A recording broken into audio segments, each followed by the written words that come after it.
Greetings and namaste. My name is Siobhan. Welcome to my channel.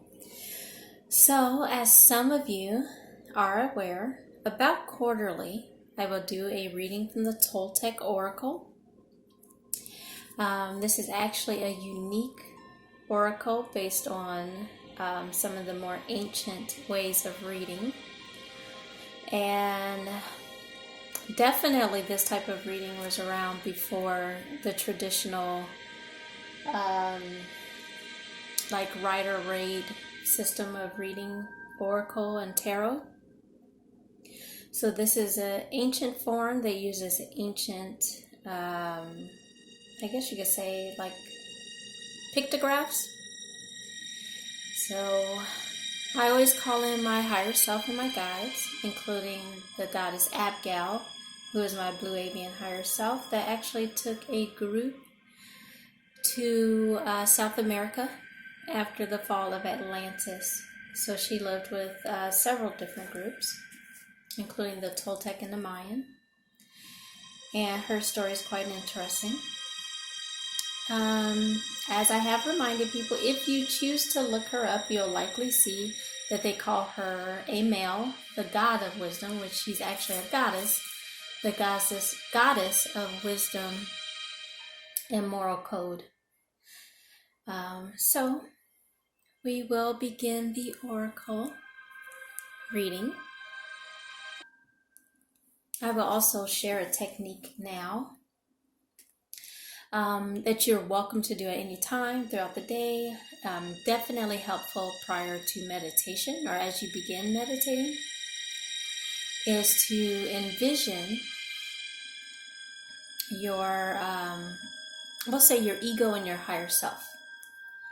Envision within yourself, within your consciousness, two dials, like radio dials, tuners. Because when you're tuning into your higher self, you're just tuning in like a radio dial.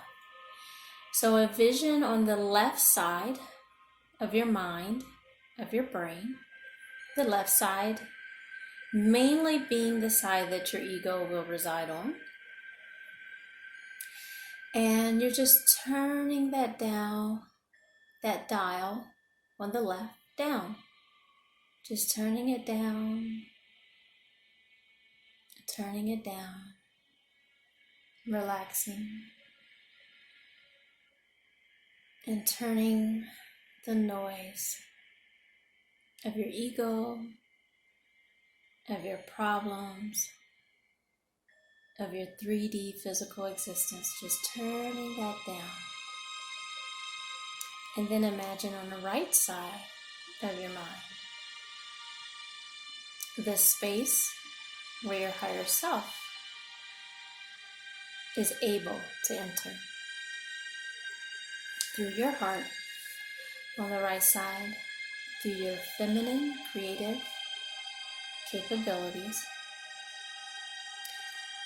turning that intuitive, that all-knowing, that space that is always connected to divine galactic consciousness. Turning that right dial up and up, tuning in finer and finer.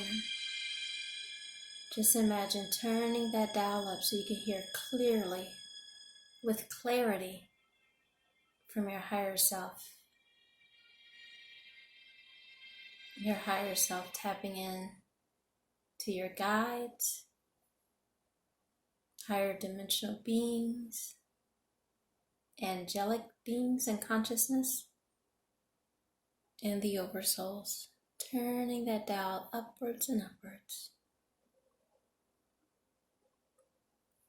And let's take a deep breath as we proceed together, always invoking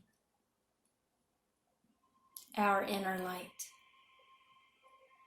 invoking our source light as we connect together.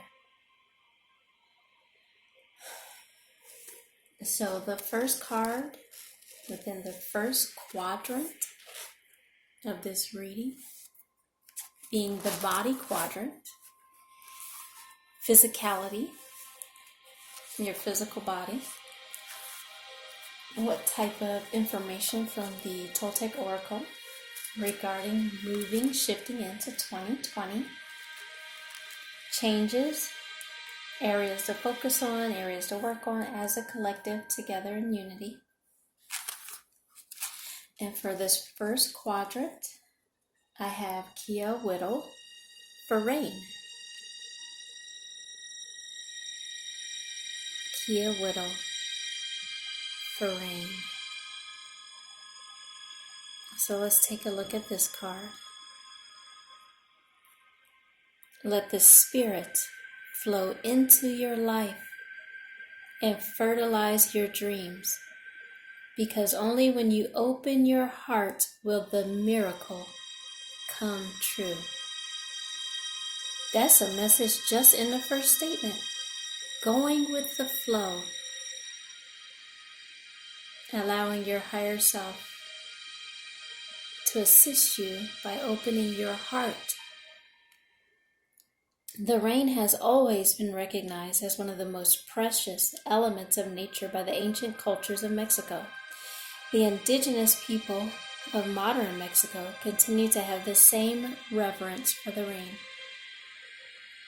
I remember hearing my friend Tayua, a man belonging to the Riraka people, say, "We don't live from money, but from rain.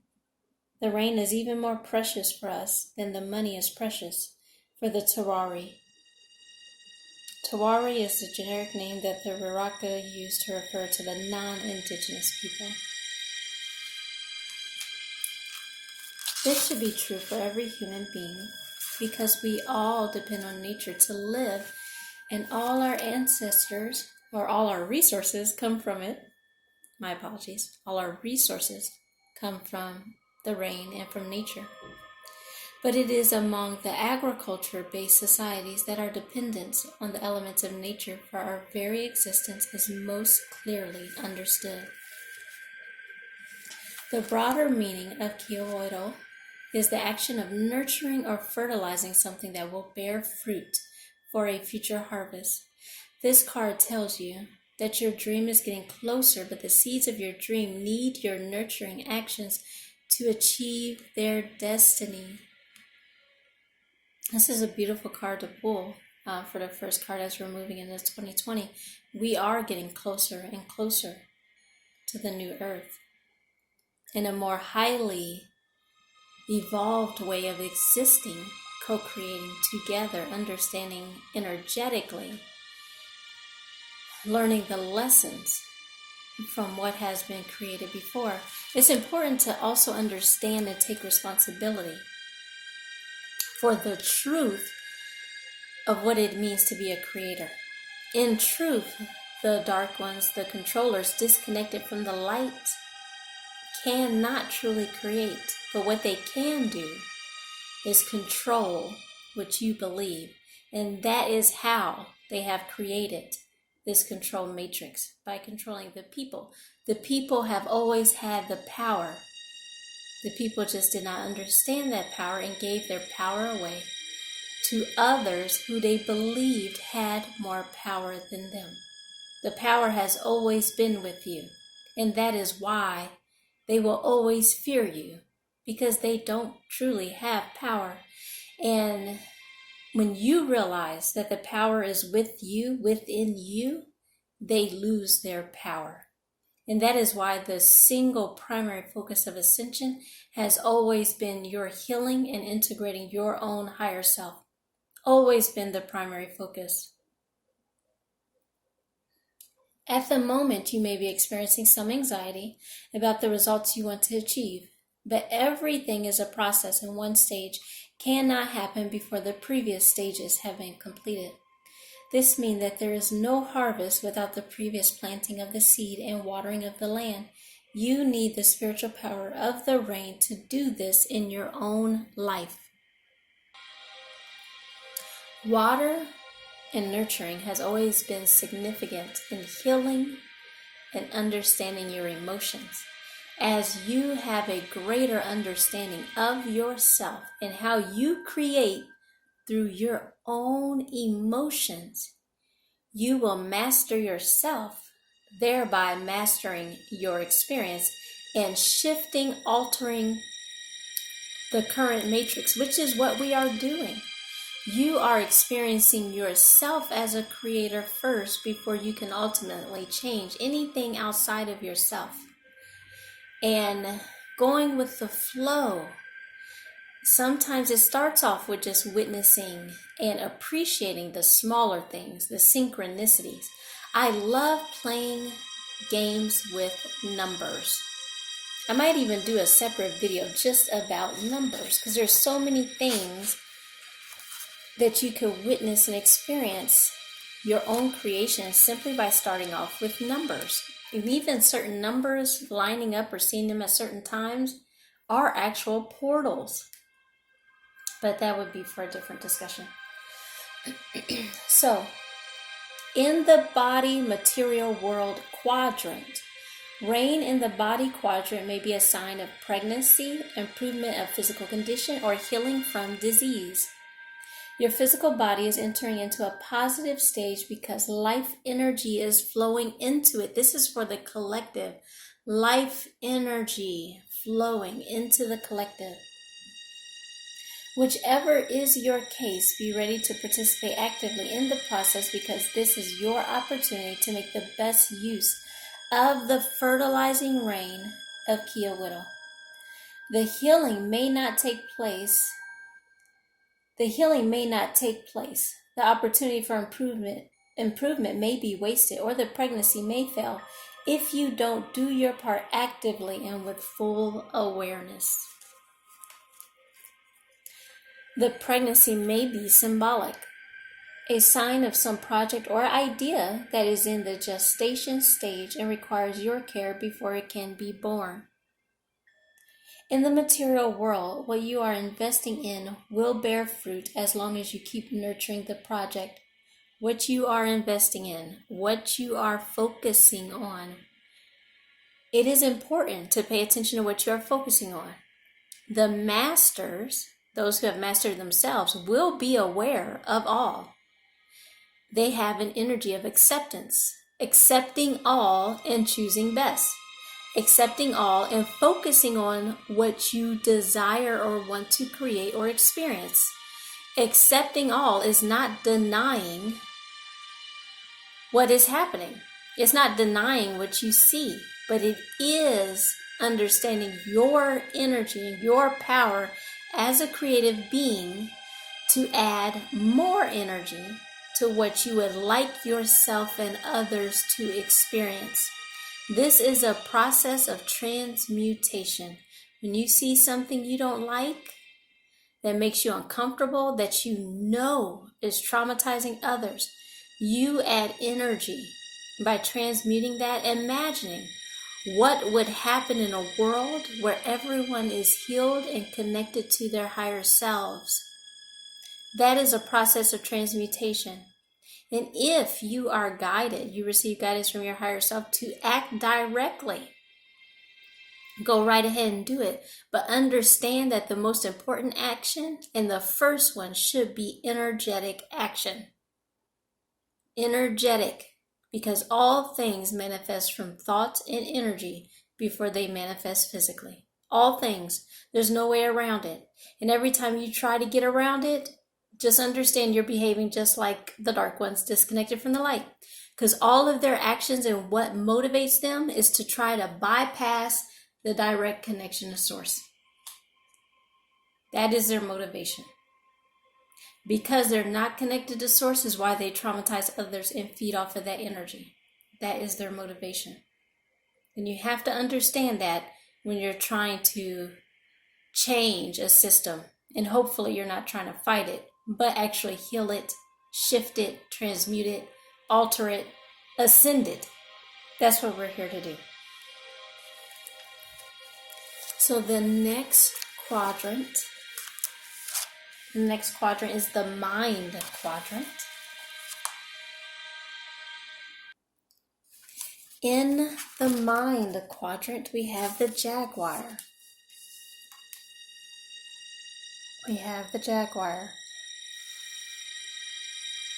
Asiato. Acelado, jaguar. As great is the power of the jaguar, equally great is its responsibility. Wandering around, wandering alone, having an entire world, not to own, but to keep in balance. Not to own, but to keep in balance.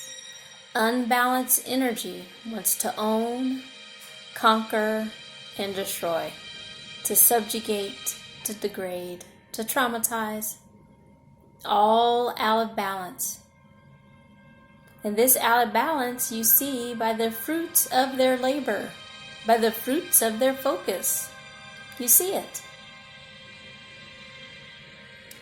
Being the strongest and the most powerful hunter among all the animals known on the American continent, the jaguar was destined to call the attention of the Toltec, who were so devoted to watching the world of nature. Together with the serpent, Coatl, and the eagle, Cuautli, the jaguar belongs to a sacred triad of animal spirits that were highly regarded in the Toltec tradition. Being associated with the power of the jaguar mattered a great deal for the ancient Toltec. The popular stories about the fierce and courageous eagle knights and jaguar knights of ancient times have some trace of truth. There were lineages of eagle and jaguar warriors who would eventually serve as defenders as well as having a mystical purpose. Unfortunately, the ideas related to the military-oriented Aztec warriors are so widespread that it is difficult to make a distinction between those popular belligerent images and the qualities of the more ancient Toltec warriors of the spirit. The meaning of Aseatl comes from the nature of the jaguar as perceived within the Toltec perspective. It encompasses strength, hunting power, balance, harmony, stalking, patience, capacity for keen observation, beauty, flexibility, and magic. If you get the jaguar card, you are meant to adopt the features of this powerful animal to deal with your world. You will be like a hunter who watches his or her territory with all senses alert in the quest for prey. But like the jaguar, you won't take more than what you need. Your role as a hunter will contribute to the larger scheme of balancing the elements of your world, which are all interrelated. To be able to do this, you will need something much more powerful than physical strength. You need the magical power of the jaguar. The real power of the jaguar, its magic, does not come from its physical strength, but from living in harmony within its own world. So the jaguar in the mind quadrant, Mati, means jaguar in the mind quadrant means the development of the capacity for deep observation, mastery of self. You should train your attention so it is not just wandering around from one topic to the other with no direction and no purpose. As a jaguar, you should be able to watch everything around you, but especially what is important for you, with patience, persistence, and absolute focus. As you train your attention to remain focused on what you want to see or achieve for longer periods of time, you will enter into a state of mind called heightened awareness. You don't need to worry about heightened awareness or try to achieve it directly. Definitely don't worry, because that won't help. Neither will trying too hard. It is a state of awareness that you cannot explain or understand completely. You can only get in there and experience it. The work of focusing attention and expanding your capacity to watch will take you into a heightened awareness in a natural way. Developing your capacity for observation should happen in a natural, relaxed way. You have to practice almost as if you didn't care about it at all. Yes, no attachment. No attachment. It is a fine balance, but not caring about the results. So at the same time, you do care, and your caring is expressed not in tension or obsession, but in calm, persistent, and relaxed work. A calm expectation that this is actually a natural state of being, and that naturally you would get there if you weren't resisting or distracted. Natural state of being is to be in the heightened awareness and connection to the higher self. It is only interference, distraction, and unbalance that disconnects or seemingly disconnects you from the higher self. As for your work environment, getting the Acelado in Tanakado means that you should be like the jaguar at your workplace, patiently stalking your prey, the goal you are pursuing. Learn everything about your prey and wait for the precise time to make your move. When the moment comes, proceed with no hesitation in one single precise hit. Do it as the jaguar does, not just for your own benefit, but also for the development and protection of the whole in which you live, because you are a part of the collective. Also lining up that energy first before you act. So let's see here. Number 3, which is the emotions quadrant. Your emotions are very important. Unbalanced emotions can have a negative impact on you. But do not fear your emotions. Understand them and use them to your advantage. Ekado, wind spirit. Open your heart to the Great Spirit so you can see that you are one with it. Open your heart so that you may see that you are one with it. Ekado is one of the most remarkable symbols of the Nahuatl calendar. While it is commonly known to represent the wind, when it comes to the Tanopahuli, the ancient oracle or book of destiny, it had a more spiritual meaning for the Toltec and other indigenous groups of the Nahuatl language. The word Ekado meant spirit, which would be equivalent to the word God, as long as we don't think of God in Western anthropomorphic terms. As I explained in Chapter 2 in the Toltec vision of the world, God or the Great Spirit has not one but many representations. It was as normal for the Toltec to talk about God by the name of Ekado as it was to use the name Ometeotl, the sacred duality, Sentiotl, the sacred unity, or Quetzalcoatl, the feathered serpent. Nevertheless, while the Toltec had many names for the divinity, Ekado was without doubt one of the most important, with many temples throughout ancient Mexico devoted to it. The direct translations of Ekado are spirit, breath, sustainer of life, and wind. The root of the word is eha, which means fluidity. All these meanings together give us a sense of the general meaning of this symbol. The Great Spirit is the giver of life. Life is sustained physically through the breath, which is therefore considered sacred. The spiritual and physical manifestation of life happens through the air, the wind that we breathe, and its main features are its presence everywhere and its fluidity. Getting this card is a meaningful invitation to realize that you are always surrounded by the sacred presence of the Great Spirit. Ekado is everywhere all the time. Therefore, we always have the choice of being aware of that, of entering into the state of Theomania, the practice of accepting the divinity within oneself. That is what the card is telling you to do. Make room in your life and in your heart for the Great Spirit.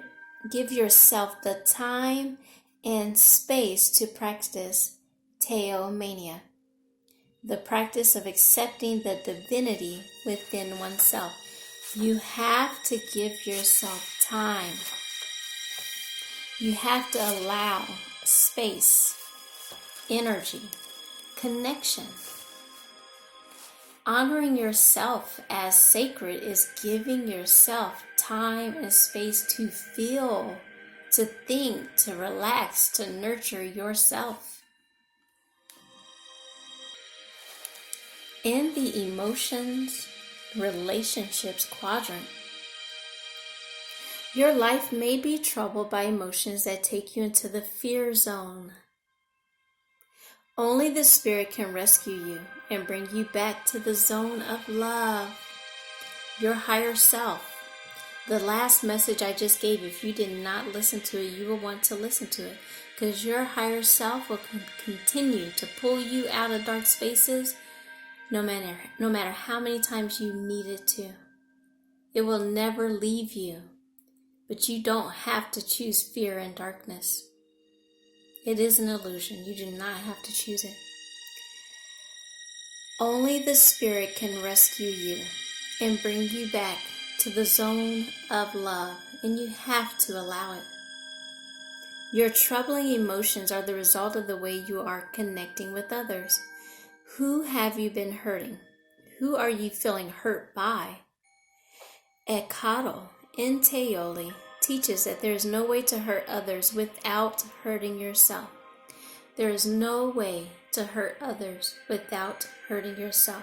This is the true understanding of unity and understanding your own divine nature.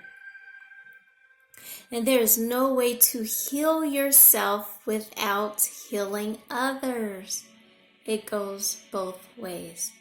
There is no way to heal yourself without healing others. The guilt of hurting others and the sorrow of feeling hurt by others only stops when we realize that we are all connected to the same force and that we all are truly one. It is time to heal your connection with that significant person who is present in your heart, no matter how you may try to pretend he or she is not there. Pray to the Great Spirit and ask for its guidance and His presence with you in your relationship healing process, especially your relationship with your higher self. Beautiful.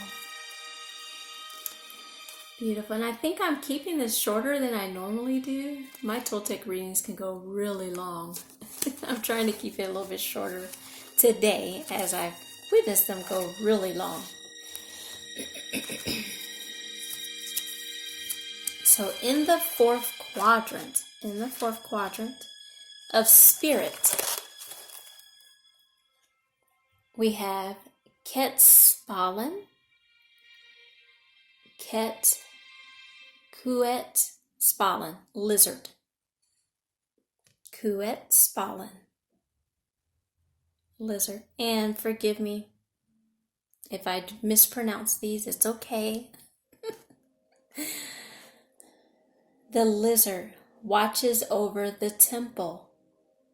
She is always alert and wise. She knows how to guide those who dare to travel into the unknown regions of the soul.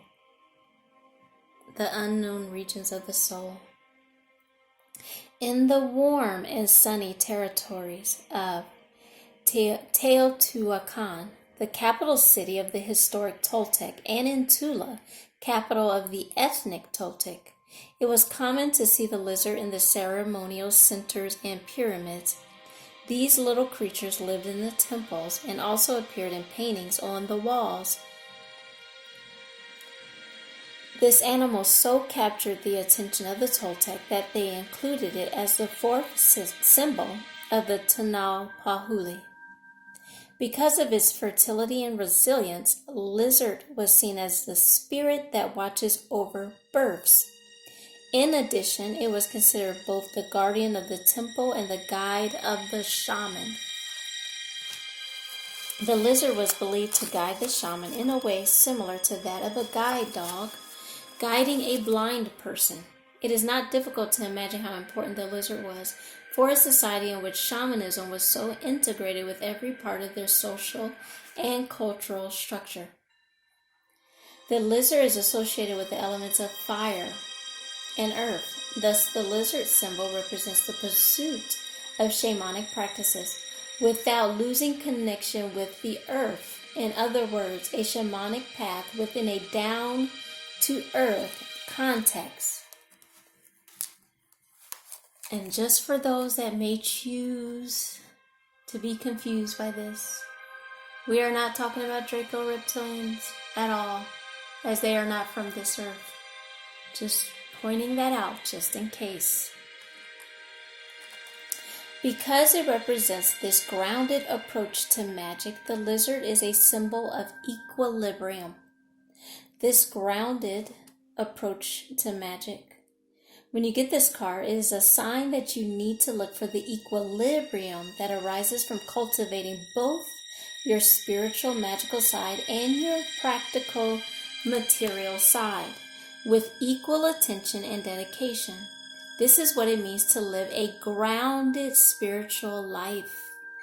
Yes, we have received indication that basically, for the most part, like individual starseeds and angelics that feel this need to want to get off the earth, are unbalanced and need to ground and connect to their higher self, transmute their fears.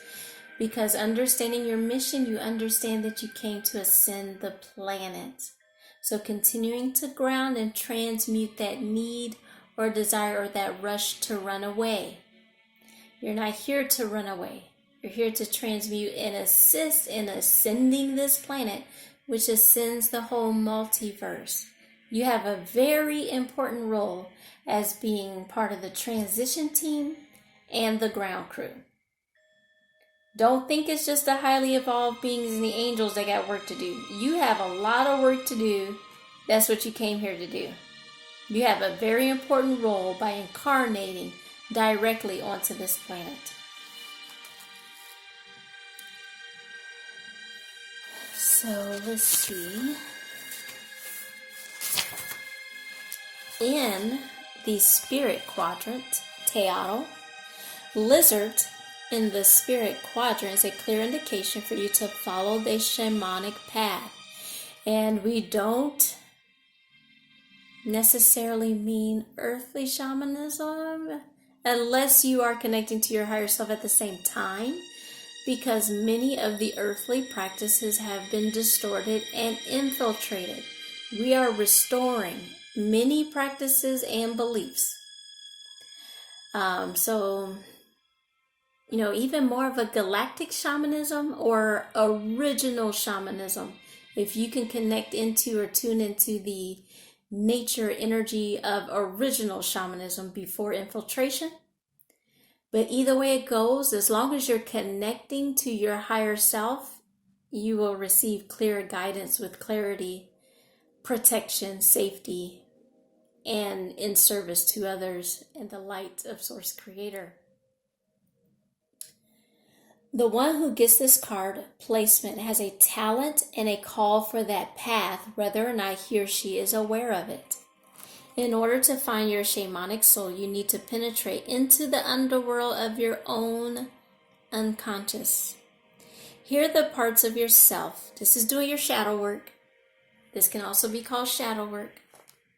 Here are the parts of yourself that you don't want to accept as yours, and the power of your higher self reside. The power of your higher self will be liberated in part by acknowledging and starting to work with the parts of yourself that you don't like or that have been exiled out of fear. So doing shadow work and healing inner child splinters, fractals, anything that's splintered or went into exile due to trauma. For you to be able to take the path of the shaman, you need first to integrate into your consciousness the parts of yourself that have been sent to the unconscious in an attempt at denial. You cannot do shadow work in denial. This is called integration. It is time for you to dance with your shadow, integrating your shadow and your traumatized parts into the light, back into your wholeness, into your oneness. Once you have made some progress integrating your shadow, you will look for the connection with the bigger padreos of the world: fire, earth, sun, water, and wind. In order to achieve this connection, you need to learn the language of the Padreos by spending time with them, contemplating them for a while, and then talking to them out loud in your own language. In time, you will reach a point when you will discover that the words were just a means to activate emotions and feelings, which carry a lot of energy. Having a conversation with the Padreos is an exchange of energy. You deliver your emotions and feelings through your talking, and the Padreo delivers its lessons of sobriety and silent knowledge. That is the way of the shaman. You will add to this your own rituals, ceremonies, dances, drumming, chanting, and vision quests. But it is critical that your ceremonies and rituals are connected with spirit and reflect the issues that you are dealing with in your everyday life. That connection is what substantiates your rituals, which would otherwise be empty of meaning and power. At the core, what sustains the shaman's vision is a clear connection with the Great Spirit that takes place through shifting awareness in communion with the forces of nature.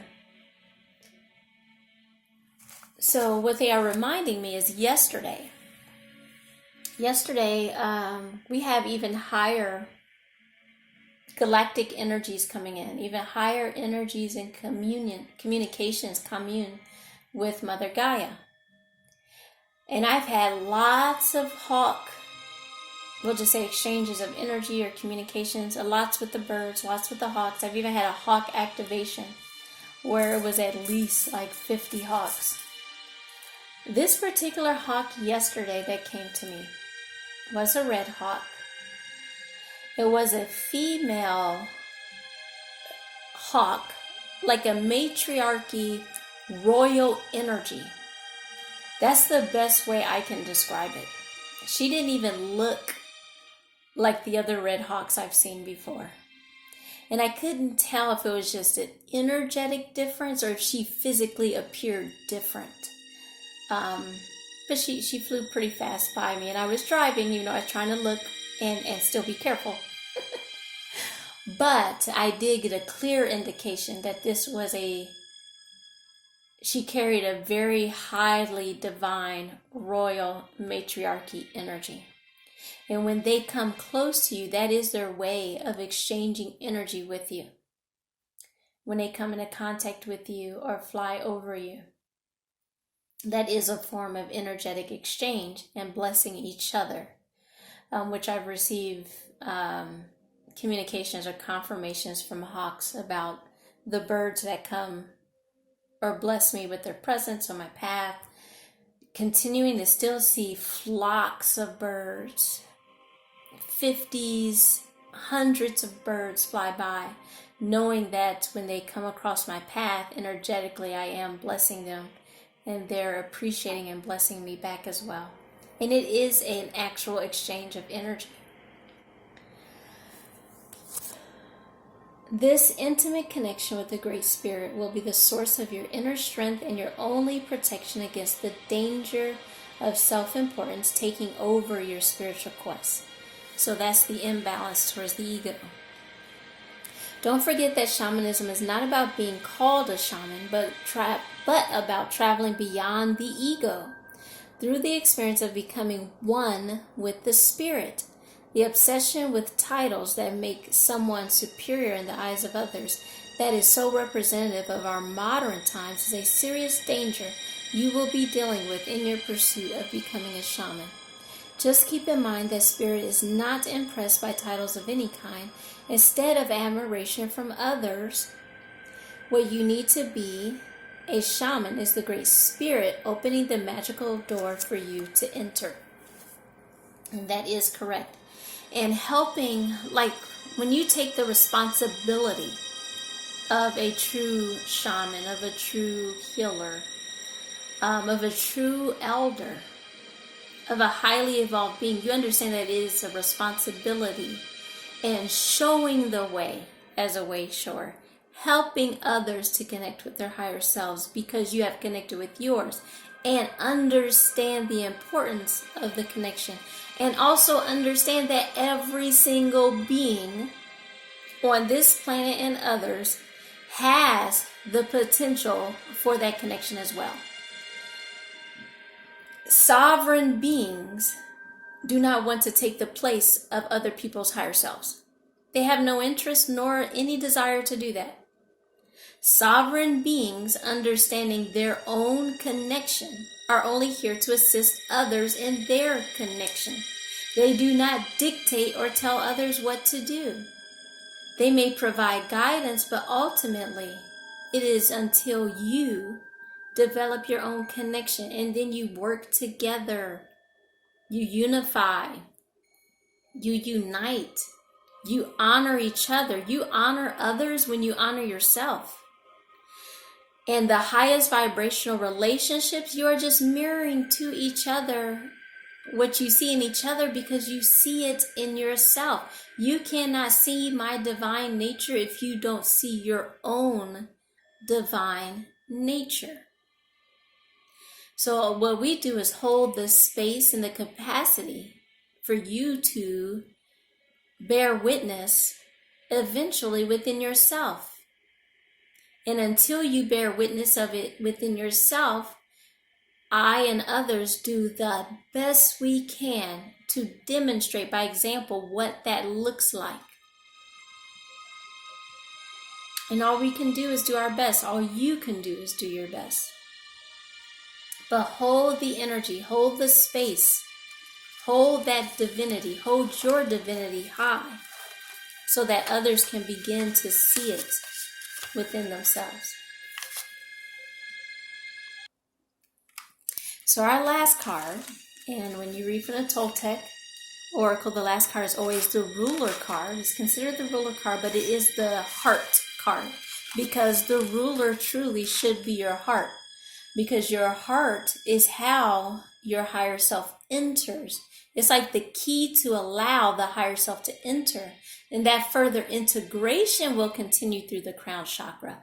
But unlocking the heart is the first step and is imperative to allowing the higher self to communicate and dwell within your vessel.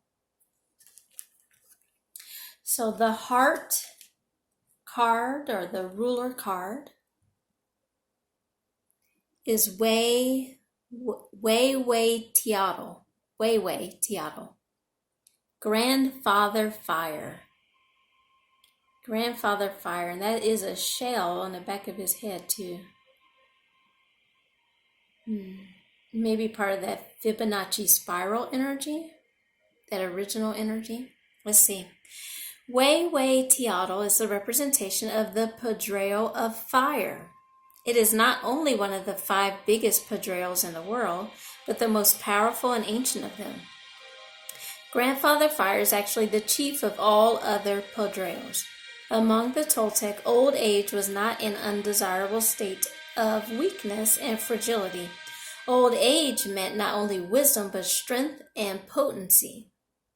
That is why Wei Teotl, which in direct translation would be the elder god, was at the same time the deity of fertility. This vision of old age and strength is not just a symbol. It is consistent with the way people used to live in the ancient time of the Toltec, and also the way people live among the surviving Toltec. This is a much higher vibrational energy than fear of getting old. The fear of getting old is actually what's causing people to die. You die a whole lot faster because you fear getting old instead of appreciating your experience and wisdom, because you could actually live for as long as you want in your physical human body if we did not have thousands of years of fear and bondage and BS belief systems. Don't believe me? You don't have to, but I would encourage you to ask your higher self about it. Let's see. One of the best examples of the indigenous communities who have kept the Toltec tradition and practices alive is the Riraka people. They have the distinction of never having accepted Catholicism or any other foreign religion, instead keeping their own spiritual traditions alive even now at the dawn of the third millennium. We might have to connect with these people. Connect in spirit for sure. But we might have to see if we can find out where they live, where the elders are physically. It is among them that I have seen the best living examples of what this equation between old age and strength means. When we climb the sacred mountain in the northern desert of Mexico, as part of the Huiracas' yearly pilgrimage to their sacred places, the elders are incredibly strong, fast, and agile. Actually, the one leading the group, known as the Huiracoaquame, the one who leads, is the eldest in the group. Communion with the sacred fire was at the core of all Toltec spiritual and social life. One example of this was the practice of keeping a special place in the home devoted to the sacred fire. Having a small fire or a candle burning all the time was a way of keeping the connection with the eldest Podreo. In the ceremony of the new fire, held every 52 years, the Toltec will replace the old furniture, interior, and roof of the house with new materials. Everything had to be renewed in the same way: emotions, feelings, goals, ceremonies, in order to keep the awareness that the connection with the sacred should never be taken for granted. It requires constant renewal. In the card, we see the Huehueteotl, characterized by his long beard coming out of a wrinkle in a spiral, which represents the cycle of time and eternity. Getting Huehueteotl at the center of the reading gives a stronger emphasis to the whole reading, for it is the supreme ruler of the universe, the one watching and endorsing everything that is shown in the quadrants. This powerful card is an invitation for you to nurture your growing process by seeking the company of the Grandfather Fire and developing an intimate relationship with it. Making such a sacred connection is making a pact with the most powerful and wise ally you could ever have. It means access to advice in moments when you need clarity. It means consolation and company in moments of loneliness.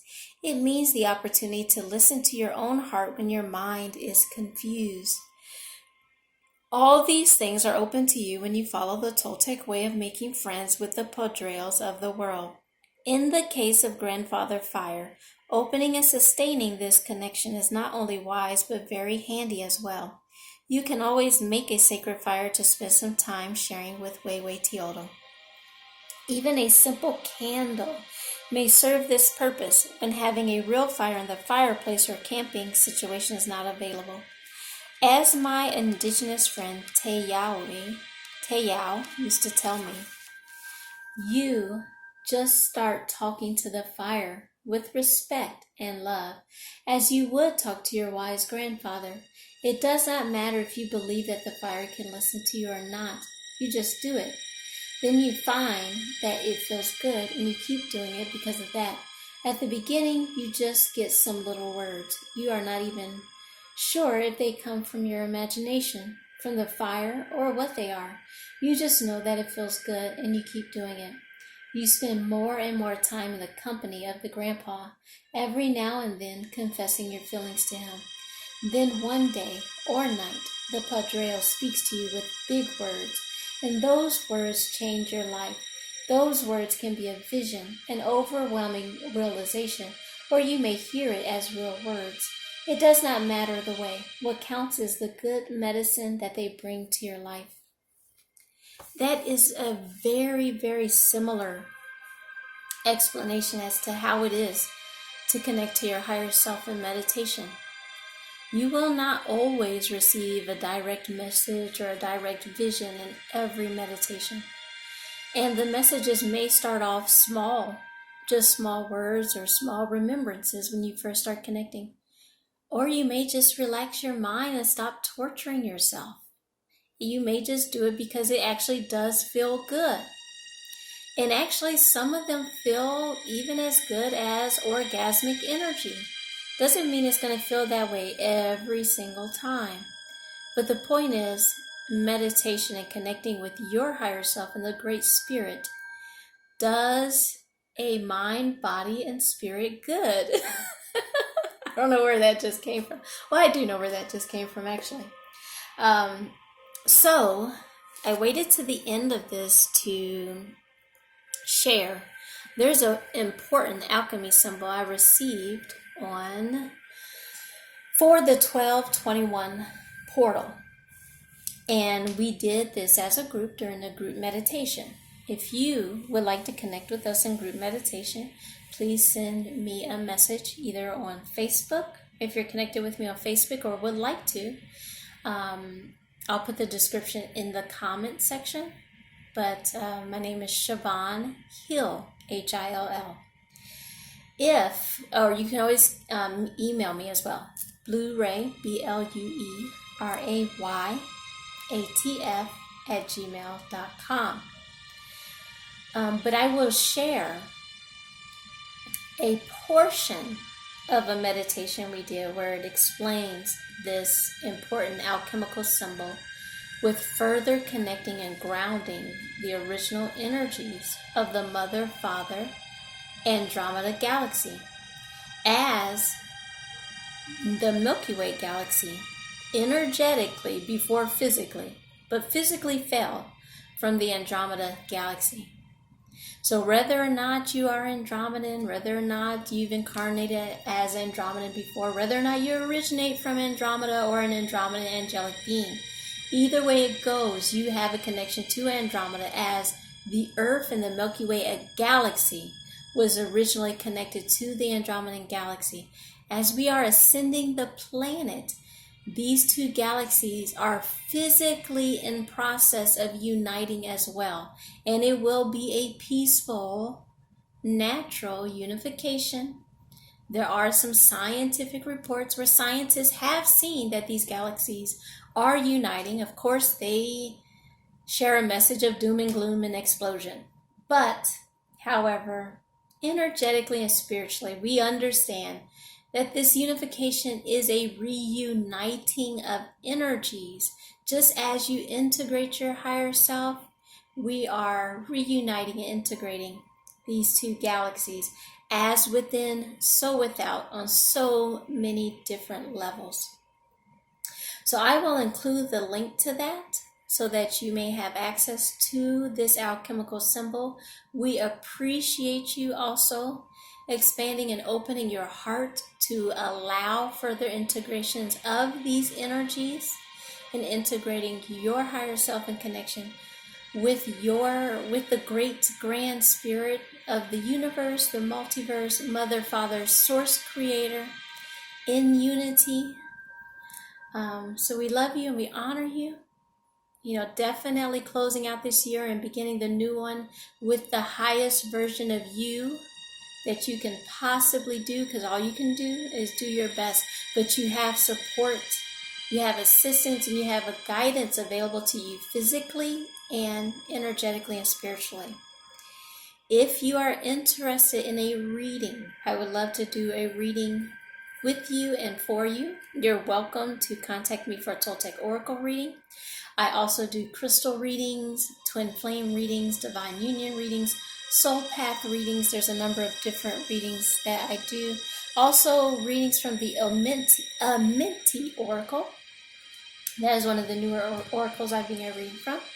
And of course, one of the biggest healings or readings or sessions that I utilize is the Angelic Universal Regression Alchemy session, which is basically a regression, a healing and full body scan, assisting your higher self in messages and what you need to heal. It's guided by, by your higher self, possibly higher dimensional beings that may come forward for you, or angelic beings and elders and archangels.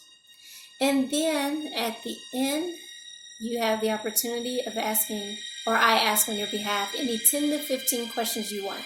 So technically in that type of session, you would get the regression, healing, and basically a reading because you're getting the answers that you're asking all in one session. So that one is pretty in-depth and pretty life-changing. So I honor any way that I can assist you. I also do Reiki sessions, mind-clearing Reiki sessions, so Reiki and alchemy.